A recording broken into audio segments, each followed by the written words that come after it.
Fala galera, bom dia, boa tarde, boa noite, boa madrugada. Não importa o horário aí que você esteja me assistindo, espero que todos vocês estejam bem, tá bom? Turma, hoje vamos aí para a nossa aula sobre a região sul do Brasil.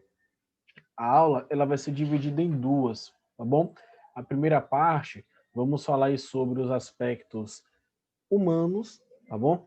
E a outra parte, iremos falar sobre os aspectos naturais, que é a natureza, o clima, tá bom? Então, galera, para começar, trago aqui para vocês que a região sul do Brasil ela vai ter um processo de formação singular. A ocupação das terras situadas no sul do território, que viria a formar o Brasil, não teve, a princípio, o objetivo de exploração econômica, mas o de assegurar o domínio de Portugal sobre as áreas mais meridionais ao sul. Galera, é importante esse detalhe, né? Portugal, inicialmente, ele não tinha tanto interesse em explorar essa área aí da região sul do Brasil, que viria só na região sul do Brasil. Mas, devido às constantes ameaças de invasões, Portugal ele decide aí tomar essa decisão. O que vai compor aí basicamente a região sul do Brasil serão os imigrantes, né, que irão chegar com destaque a Porto Alegre, que eu venho sempre falando com vocês, que lá no passado Porto Alegre era chamado de Porto dos Casais, né? Já chegavam os casais ali certinho, com a intenção de ter filhos, de você urbanizar, e você fazer com que essa região ela pudesse crescer sempre mais e mais, tá bom? Então, ao longo, né, dessa aula, as duas aulas que teremos aqui, vocês aí serão capazes de identificar características naturais que marcam a região sul do Brasil, tá? Desde o clima, desde a cultura, beleza? Vai entender também o processo de ocupação e organização na região, né? Como é que se deu esse processo de ocupação? Já antecipei algumas coisinhas aqui para vocês. Analisar as condições de vida da população com base em indicadores sociais, utilizar a questão de IDH e poder mensurar, poder extrair algumas questões desses dados sobre a questão de qualidade de vida, de educação, de renda e, por último, distinguir os principais aspectos da economia da região sul, tá bom? Galera, primeira coisa que vocês precisam saber, a região sul ela é composta por 3 estados, ok? Rio Grande do Sul, Santa Catarina e Paraná, certinho? É a terceira região mais populosa do país, atrás somente do Sudeste e do Nordeste, tá bom? Então tá aí os 3 estados que vocês precisam saber, certo? Aqui eu venho ressaltar mais ainda a importância, uma outra tabela, de, a unidade da federação, a sigla, capital e a área. Então, Paraná, PR, Santa Catarina, SC, Rio Grande do Sul, RS, e as suas capitais, Curitiba, Florianópolis e Porto Alegre. Galera, agora vamos abordar aí um pouquinho sobre os aspectos populacionais. As cidades com maior população e densidade demográfica são Curitiba e Porto Alegre, respectivas capitais do Paraná e Rio Grande do Sul, onde você vai encontrar o maior número de pessoas. Perceba no mapa que ali Porto Alegre e Curitiba ele está um vermelho, uma cor bem mais quente do que toda a outra parte da região sul, tá?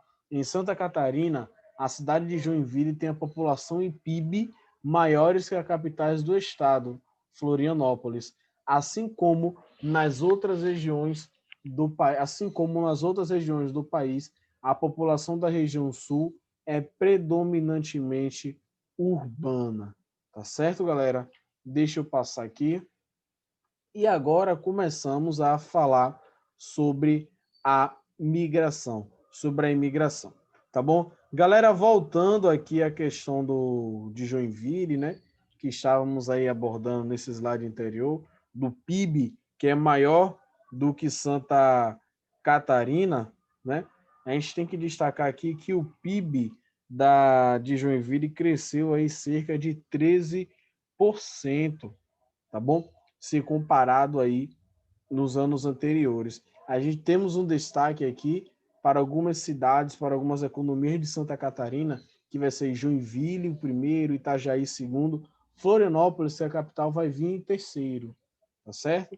Então, É importante aí sabermos esse dado, beleza? Deixa eu passar. Aqui, dos movimentos de migração. Galera, é importante aí ressaltar que as missões jesuíticas e a ocupação europeia vão ser fundamentais para o surgimento da região sul, tá bom? No território originalmente ocupado por povos indígenas, as missões, né, referente aos jesuítas, se espalharam e implantaram diversos núcleos de ocupação que ainda preservam traços culturais dos colonizadores. E aqui eu trago um filme para vocês, né? Coloca aí no Google, no YouTube, vocês vão encontrar esse documentário, né, que vocês vão ver um pouquinho como foi o processo de formação, as guerras que surgiram ali, né? As guerras guaraníticas, que é muito importante vocês saibam. Aí começa, né, as missões jesuíticas até a primeira metade do século XVIII. Grande parte das terras que atualmente formam o sul do Brasil pertencia oficialmente à Espanha. Os missionários jesuítas espanhóis ocuparam uma vasta área no sudeste, no sudoeste da região, concentrando-se no atual estado do Rio Grande do Sul, onde fundaram um conjunto de 7 povoamentos indígenas que ficaram conhecidos como 7 povos das missões. Tá certo, galera? Então é importante vocês saberem esse nome, 7 povos das missões, que todo local que vocês forem estudar, for resolver uma questão sobre a região sul, é importante aí vocês relembrarem desse nome, 7 povos das missões. Tá certo? Ainda voltando a questão das guerras guaraníticas, né? A guerra guaranítica vai envolver os jesuítas, as tropas espanholas e portuguesas, tá bom? Vai ser uma guerra aí juntando os índios também, os jesuítas e a parte de Portugal e Espanha. Nesse período, nas aldeias ou missões, jesuítas e indígenas praticavam agricultura e a criação de bovinos e equinos, além do artesanato. Para quem não sabe, equinos aí é a produção de cavalo, tá? Produção não, galera, perdão, a criação de cavalos, certo? Então perceba que era uma economia baseada no extrativismo mineral, perdão, extrativismo vegetal, né? Ali a plantação para subsistência, para o próprio povo, sem intenção de comercializar. Galera, e aí surge, né? Vou focar aqui o Tratado de Madrid. Lembre-se que antes do Tratado de Madrid existia aí o Tratado de Tordesilhas. O Tratado de Tordesilhas ele vai dividir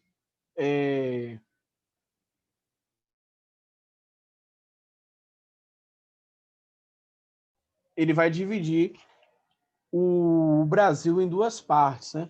A parte, na verdade, o continente americano, América do Sul, em duas partes, entre a parte portuguesa e espanhola, onde cada um poderia explorar economicamente. O Tratado de Madrid, então, vem para substituir o Tratado de Tordesilhas, ok? O Tratado de Madrid ele vai dizer o seguinte, ele vai vir com uma palavrinha, uma frase em latim que se diz o seguinte, uti possidetis, se eu tenho uso, eu tenho a posse.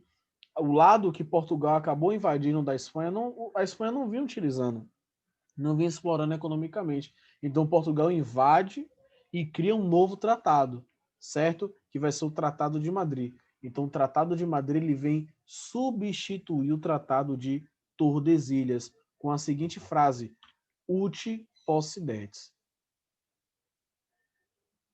Beleza, galera.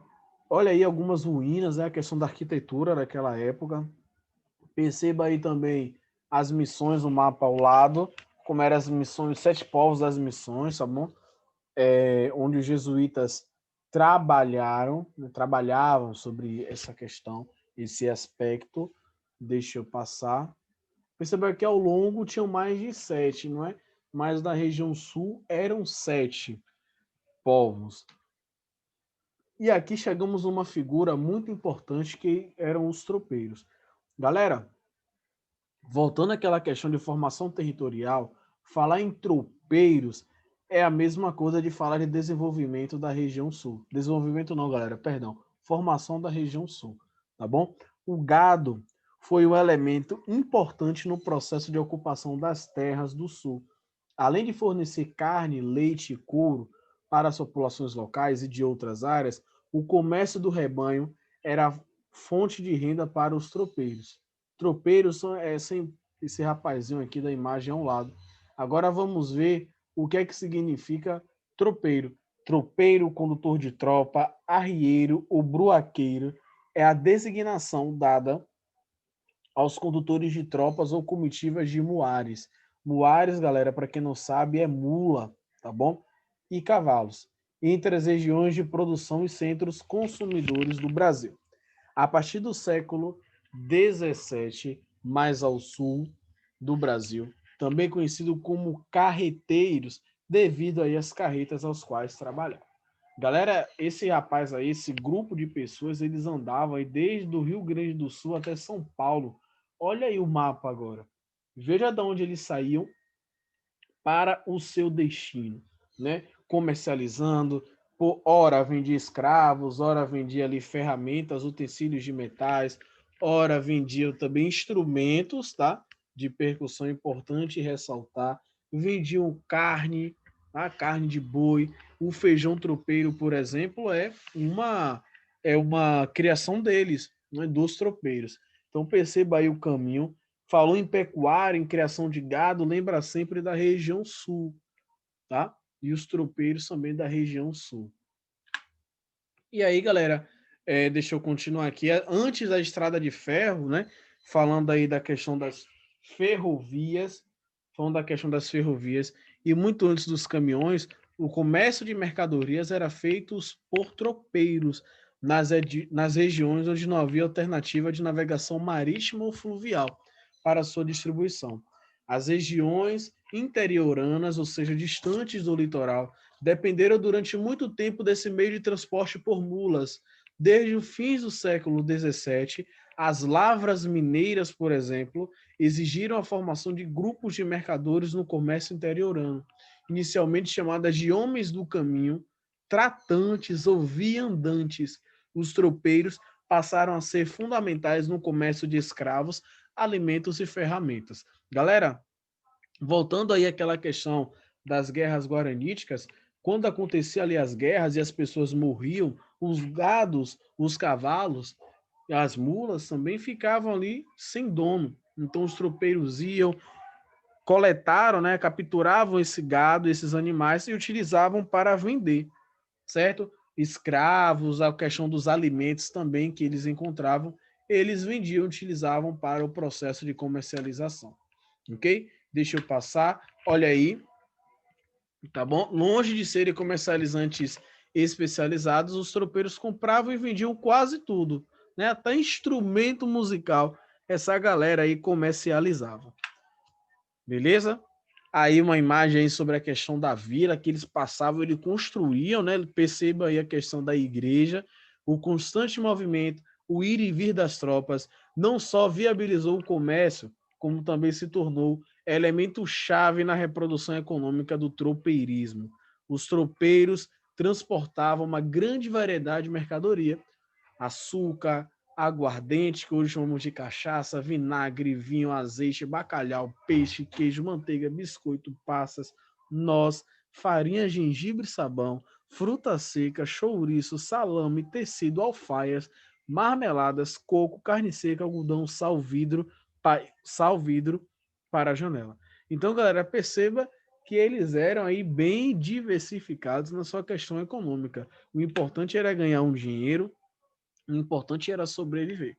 Saindo dos tropeiros, vamos falar um pouquinho agora sobre a imigração alemã, falando sobre os grupos, né, que chegaram aqui ao Brasil.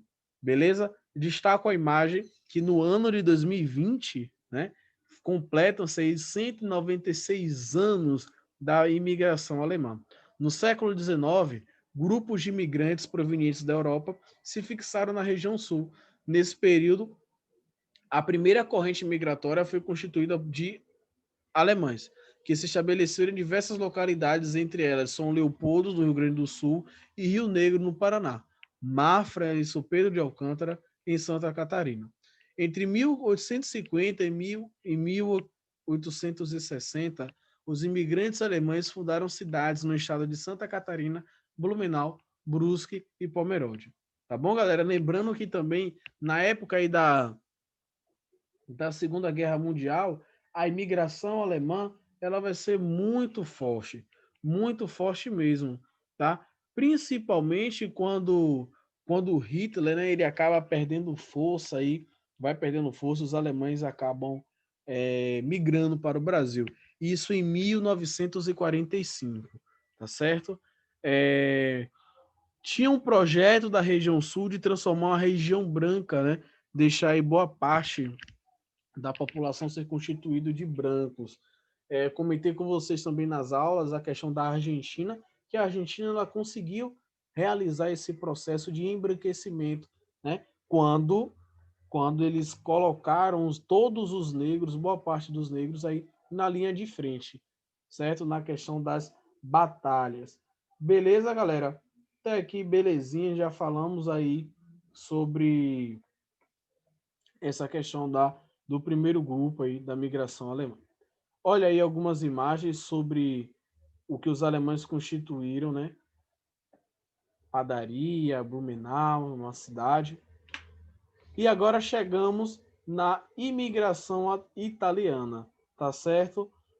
Na segunda metade do século XIX, o ritmo da imigração alemã no Brasil diminuía e intensificava a chegada de imigrantes italianos, principalmente para a questão da lavoura do café, a cultura do café. Né? Os italianos serão aí a mão de obra especializada, preferida aí dos cafeicultores. Na região sul, os italianos ocuparam áreas das serras gaúchas e catarinenses e do oeste paranaense. O Rio Grande do Sul abrigou a maior parte desses imigrantes, que foram responsáveis pela fundação de cidades como Caxias do Sul, Bento Gonçalves e Garibaldi. Uma grande comunidade italiana se consolidou em pequenas propriedades que produziam uva e vinho, além de cultura de subsistências como milho e trigo. A vitinicultura se tornou uma especialidade da Serra Gaúcha, constituindo uma atividade importante para a economia que conta com feiras tradicionais. Vitinicultura, galera, falando é a questão da produção de vinhos, tá bom? Aí é uma breve história que comentamos em sala, questão da imigração italiana, né? Olha aí a família Secetti, Antônio, Palmira, Salvador, Matilde e José, Mariana e Assunta, tá bom? Perceba que a imigração, os italianos, eles se espalharam pela região sul e sudeste do país, tá bom? Mas vai se concentrar ali 50% em Santa Catarina, depois vem ali Paraná, Rio Grande do Sul, aí vai para São Paulo, chega ali também no Espírito Santo, Rio de Janeiro e Minas Gerais. Ok? Olha aí algumas imagens sobre a questão da imigração italiana. Olha a arquitetura, como ela é bem presente nesses locais. Né? Uma arquitetura bem europeia. E tem também outros imigrantes que não podemos deixar de destacar. Os poloneses e os ucranianos e também os asiáticos, sobretudo os japoneses. Tá certo? Que vão vir aí para a região sul do Brasil, mas que de certa forma eles irão se espalhar pelo Brasil. Em principal os japoneses. Tá certo? Eles chegam aí na região sul, na região sudeste e acabam se espalhando. Mas é importante que vocês saibam que os poloneses e os ucranianos também fizeram parte da nossa da formação da região sul. Tá certo? Deixa eu passar. E aí tem a questão da diversidade populacional também, né, devido a essa mistura, né, de cultura, de etnia que chegaram na região sul. Mas existe também a parte negra, a população negra. Não pensa que só existe europeus lá, que é uma população 100% branca. Existe a população negra, tá? Deixa eu passar. E aqui a gente chega numa parte importante, o movimento separatista. Assim como existe ventilaram a possibilidade de São Paulo se separar do Brasil, o Nordeste se separar do Brasil, o Sul também tem essa ideia, né? O Sul é meu país, é o movimento da região sul do Brasil que estuda a viabilidade da separação dos estados de Paraná, Santa Catarina e Rio Grande do Sul, do restante da federação, ou seja, do restante do país. Fundada em 1992 no município de Laguna, pelo historiador e